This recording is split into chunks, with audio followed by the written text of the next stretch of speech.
Hey YouTube family, how are you doing today? Hello. We are so glad to be back with you for another video on a good message. Yes. And today this message, babe, is going to be I know it. about communication. Yes, exactly. And it's going to be a little long. We did pull some information off of the internet, and we have 10 plus little things that we're going to talk about in regards to communication. Obviously, as we always say, this is just the way we see things. It doesn't mean that it's the definite way things are. But we just want to kind of give you guys a little bit of what we know, or a little bit of our wisdom. Yeah, Since we've been exactly. married. So we'll mix it in together to come with some good information for all of you. Okay, so just the first part, it says, don't think you have a good relationship with your spouse without having good communication.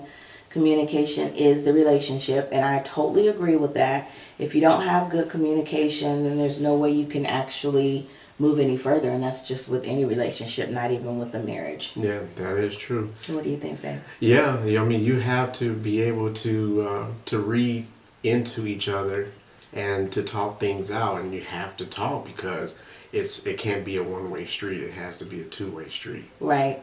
And it also says that you need to break the communication down in pieces. And a lot of people don't really think about breaking it down in pieces. And sometimes we're just so impulsive, we just say what we want to say. But if we really care for that person, then we'll start thinking about what we're going to say before we decide what we're going to say. That is true. If that makes sense. It makes a lot of sense. All right. Wait, you want this next one? No, what were you going to say? No, I was just going to go off. Elaborate off of that? Mm-hmm. Oh, okay, go ahead. Communicating effectively, it takes a lot of effort on both halves, especially with the men. Men, I know we have a stigma out there about we don't like to talk or show our feelings or to be a good communicator as women are.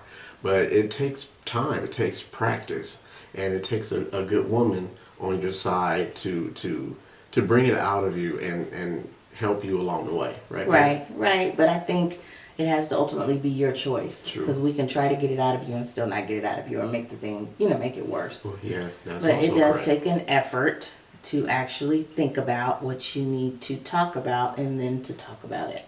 There you go. But yes, as men, we are completely different than women. Men and women are totally different.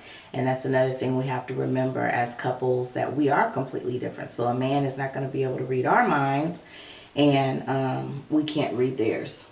True. So we have to really focus on that. Okay, so much for the intro.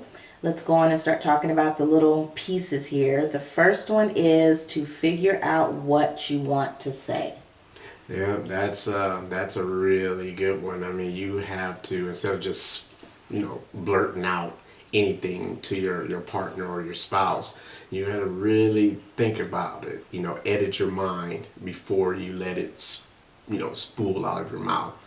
Make sure it comes out the way you meant for it to come out, and not to come out and make it a harsh voicing to your spouse or partner. Right, and I think it's all about your tone too. And sometimes it's kind of weird, but Brian will even tell you, I like to play a lot of things in my head before I actually get into them. And sometimes it's good to do that. And if you know your spouse or your partner well enough, you'll kind of know their reaction. So already be ready for whatever the reaction may be, so you can be prepared to not react to whatever their reaction is, because that just makes it worse if you react in a negative way. Yeah, that's correct. Mm-hmm. Okay. Very correct. Do you want to go to the next one? There we go. Okay. Decide what you need from your spouse within the communication. Yeah, that's a big one. Yeah, we really need to elaborate on this one. So what do you think on Do you want me this? to go first? Sure. I think, first of all, you need to know what you need as far as communication. Would you prefer it at a certain time of the day? Would you prefer it at a certain level? Would you prefer it at a certain tone? And then you need to communicate that to your partner or your spouse, so then when they communicate to you, they can communicate to you the best way that's for you. And that sounds kind of funny, but your spouse or your partner can't read your mind. So you need to figure out the best way you need them to communicate to you. And then that way, if they decide not to communicate that way to you, it can be possibly adjusted, because that's also a respect thing. That's it. Correct? That's It's it. totally a respect thing. That's it. You know, and that's the only way you're going to get your needs met with your spouse, is to make sure that you elaborate to where they can understand and not make it confusing for the two of you.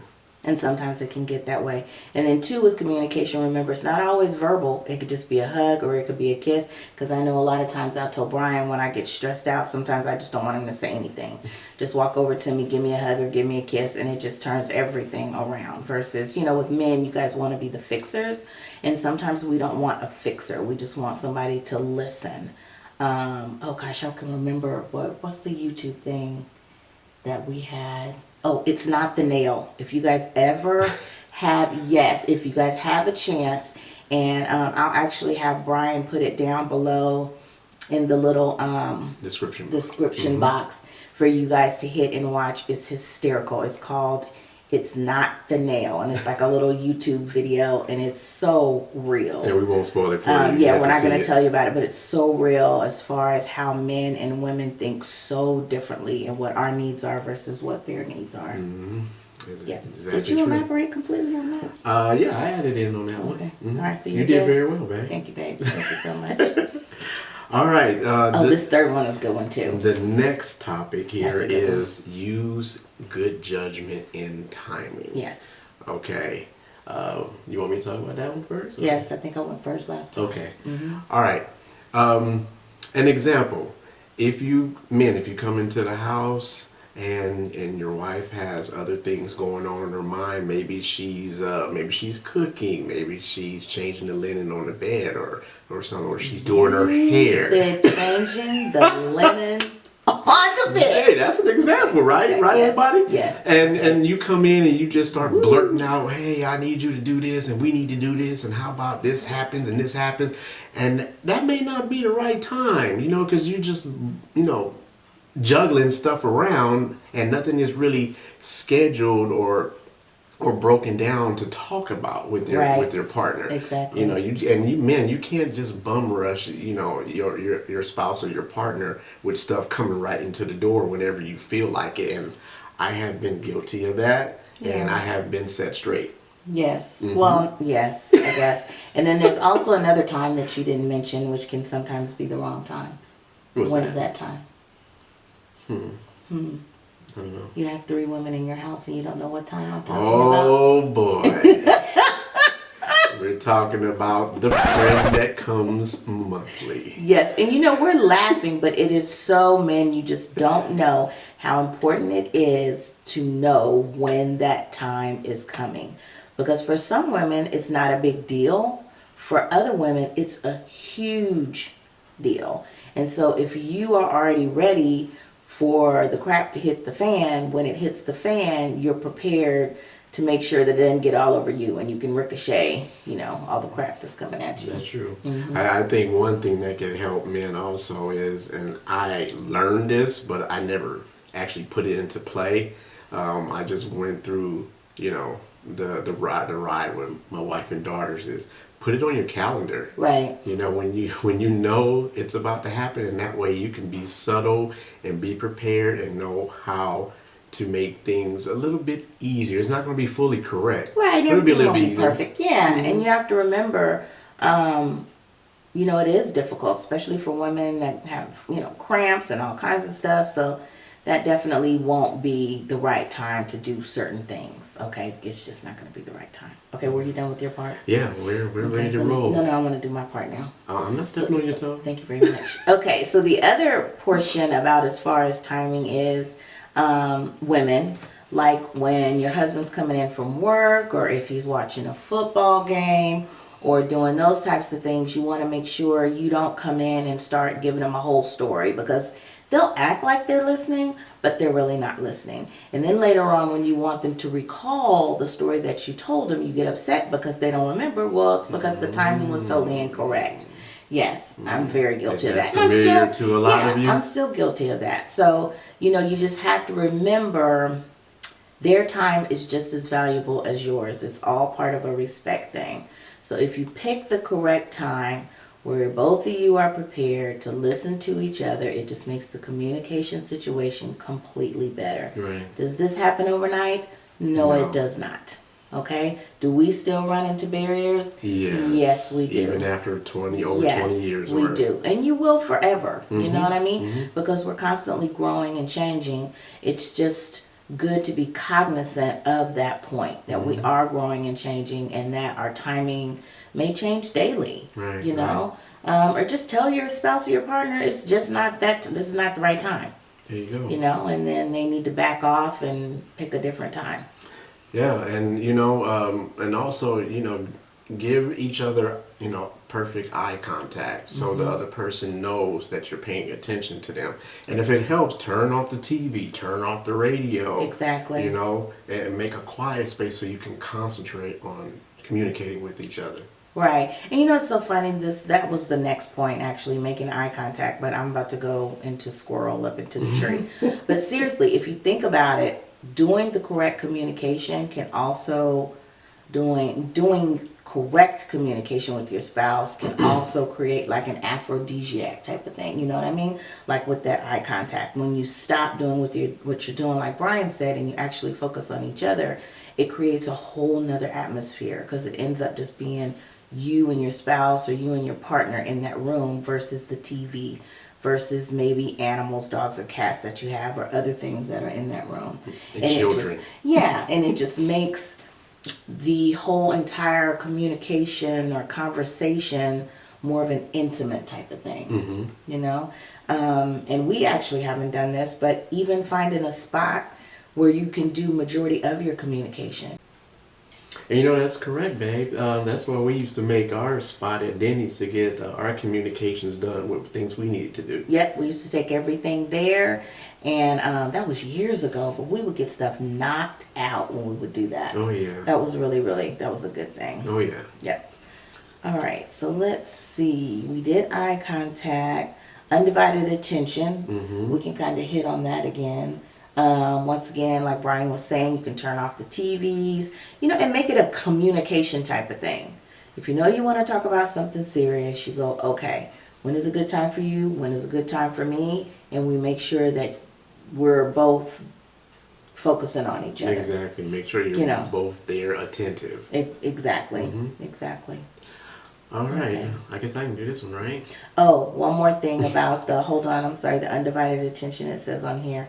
That's kind of important too. Make sure that you're focusing on your spouse or your significant other, which is sometimes difficult for women because our brains are all over the place. With the man, they can sit for 20 minutes and literally their brain, there's nothing, they're not thinking about anything. Which is another thing. I'm about to squirrel again, but funny. sometimes I'll ask you, what are you thinking? And you'll say, you're not thinking anything. Right. I'm thinking, how is he not thinking anything? Right. So with women, you have to make sure you're not thinking about the bills, you're not thinking about the kids, you're not thinking about washing the clothes. It's like you are focused completely on the conversation at hand, and that definitely helps. Definitely. And I know that's probably harder for the women in your life, man, because they're always pretty much thinking about what needs to be done next and what needs to be done tomorrow or next week or the month following. Right. Their minds are clicking, and sometimes we just have crickets going off in our head. Literally, which I never believed until this man. I really didn't. I thought that it was just a joke, but it's not a joke. He really isn't thinking of anything. Okay, listener. Ooh, can I start on this one? Oh, yeah. Okay, so women, y'all know how we are. We always have to interrupt, or what did Bad Mama used to say, jump in front of the man like a 53-footer, like a truck, that's interrupt. My grandmother, rest in peace, Bad Mama. We cannot interrupt. It is so hard. I know for me, it is so hard. I have to mentally remember, even though I want to say something, I cannot say it because I have to be listening. And I might even be brain talking in my head going, listen, you need to be listening. You are a listener right now. And sometimes you're going to screw up. It's going to come out. Oh, yeah. But once it comes out, you just shut it. Don't say anything else, and then just continue listening. Right, But I think for women, it is just really the hardest. I think it's really, really well, hard sometimes us. for men too, because when you're talking and you're trying to listen, but then you hear something that touches a point, and you just have to butt in and start your portion. And sometimes you just need to be quiet and let your partner finish their mindset idea. Exactly. Exactly. All right, so we're good with that one? Mm-hmm. Okay. So think twice, it says here. Heated arguments with your spouse when you're talking on the telephone conflicts. Conflicts are much better resolved in person. Well, I guess there's really not That's a true false type well, situation there. I think it just depends. If you're seeing your spouse every day, there's really no need to have a huge argument over the phone. Well, I mean, it can depend. I mean, I guess what that's if true. one That's person's true. at work and the other one's home, or That's one true. person's at the market and the other one is across town or something? That's true. You, I think as we've grown in our relationship, we've decided just to do it when we're face to face. Yeah, It's yeah. like either I will just shut down and just won't answer anymore, Mm-hmm. or we just decide that it's best for us to just not do it at that point. Right. Yeah, I guess. Okay, so our daughter is about to leave. So if you guys hear the alarm go off and the door open, it is because she has decided to leave While we're filming. while we're filming. And remember the kids, S-Tar, S-T-E, S-Tar, yeah, y'all know what I'm trying to say, stressed. Okay. So, continue. as we were saying, yes, sometimes back in the day we used to have the arguments over the phone and stuff, but now we really focus on making sure we're face to face. And Right. we haven't had any heated arguments in quite a while. In a long time. But have we had them? Yes. Okay. And like before, people say, "Oh, we've been married for 40 years and we've never." That's not normal. Okay, because you're gonna have disagreements. You Right. definitely You're are. aliens if you're Yes. going through your whole relationship and you haven't had a little tiff at all. Right. You know that doesn't Yeah. make any sense. Yeah. Okay.